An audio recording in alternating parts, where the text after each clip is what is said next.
Hi, my name is Carlos AF Lopez. I am the writer-director of Dream Creep that premiered here at the Sundance 2024 Film Festival. We're in Park City with our lead actress, Sidney Jayne Hunt. Great. So, Carlos, what was it like working with Sidney on this project? It was great. I've known her for years, and I've kind of been wanting to work with her in a way that can showcase all these talents I know she has, from her local performance work and kind of her physicality in things I've seen her in before. And I feel like we were able to kind of bridge all that stuff together and bring it into this movie. So it was really exciting to be able to have a project that I knew we could do that with. And Sidney, is this your first Sundance? It is. How's your Sundance been this year? It's been amazing. I just kind of came in like wanting to absorb the experience as much as possible, and it's been so amazing. Like, everyone's been so welcoming, and just like getting to connect with all the filmmakers here, it's definitely been a highlight. Sidney, what was some of the challenges you had when you were working on this short film? Just from, I don't want to reveal too much about the film, but there are some practical effects and a lot of makeup for me.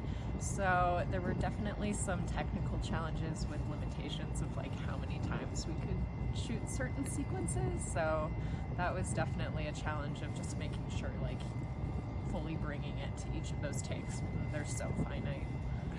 And Carlos, like, yeah, I kind of want to talk about that. Are you, do you have a background working with blood and After Effects? Yeah, I mean, like so I came up doing a lot of music videos and kind of used those to experiment with different things like practical effects and doing like kind of bloody stuff. And yeah, it gets sticky, it gets messy, and kind of the thing like we're talking about, like kind of once you do it, especially with the budget you have, like, yeah, it's nice to think that like you can do the thing over and over again. You have some crew come in and clean everything up, start fresh again. But we kind of know that, especially making this, like once we kind of start going, it's gonna kind of have to be like these are the takes. Like there's definitely one shot where you have to kind of rise up, and I was gonna be like, that's gonna be, we can only do it once, you know. And she did, and I was like anxious, and I know there's like this apprehension, like once you do one of those shots, but the way it kind of played out, and you're watching it on the monitor, I was like, we got it, you know. We just felt like good about stuff like that coming together. Those kind of magical moments where it could go wrong, but because when it does go right, you just kind of know that, you know, hopefully the movie deities are shining on you and kind of helping you through that kind of stuff. Because yeah, when dealing with some demonic kind of stuff, you kind of feel like, oh, maybe I might get cursed on this thing. So we feel pretty blessed right now with the experience and how it all came together. So. And how about the sound effects and kind of layering that into that? What was the process with that? Well, I mean, I come from a musical background, and all sound design, like in movies, has always been very important to me. In the movies that I love, like David Lynch movies, you know, stuff that really kind of got me on that track of really caring about those elements, and knowing that sometimes that's what you're reacting to, even if it's subliminally. Like you're hearing this tone and this atmosphere start to build. But you take it for granted watching movies, because sometimes movies do that very ambient or just kind of very throwaway. But to kind of be intentional with the sound design, that it's all kind of working towards one goal of subverting, you know, kind of your expectation, what's going to happen in the moment. So yeah, it was fun. I got to work with a good friend of mine who I knew from my band days, who has a studio and recorded bands and our bands back in the day. But I know he's also like a movie freak and wanted to kind of break into doing some more sound design for film. So it was the perfect, again, like as with working with Sidney, Aaron Schroeder, our sound designer and composer, he was very eager to kind of jump in and kind of bring all the stuff he's been wanting to do for like a horror movie, and I think we got to pull it off. So it was really fun to kind of bring everybody together for it. Sidney, how did you prepare for this role? Well, I do a lot of voiceover in it, so thankfully I got to just run my lines over and over again.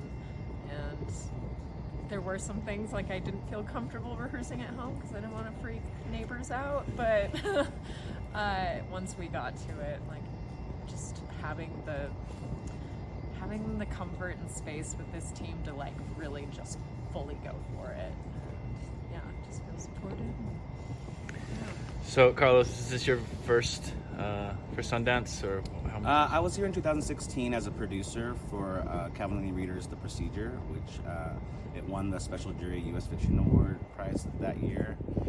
So since then, I've been wanting to come back with my own film, and it took 7 years, but we got here.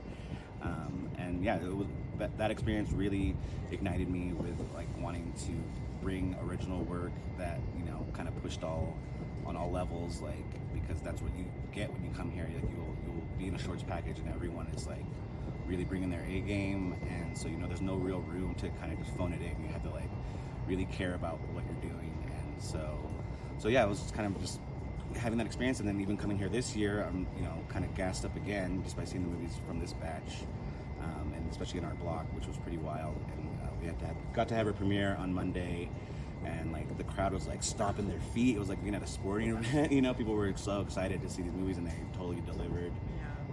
Yeah, just a great diversity of films, even with the midnight package, where we were kind of one of the more horror leaning movies. The other stuff was just pretty wild and kind of out there, but it's exciting to kind of know that films have, especially at a prestigious festival like Sundance, there is a space for people really wanting to push it and kind of be provocative and horny and violent and all these different things, and like this kind of like safe way that movies let us experience those kind of things. So yeah, it's been a great time, and we got this great audience reaction, which we were kind of calibrating the movie to hopefully have, and just kind of hit and like laughs in places where we're like, oh, laughs are all right, cool. Yeah, like it was a great gauge for our first time out to kind of see like, all right, what our audience is gonna have, how they actually react to this movie now that we've had our time with it, and we know what we kind of, the moments we were kind of excited about, but now there's new moments that we're like, oh, that's so great that little line gets like a laugh that we didn't expect or something like that. So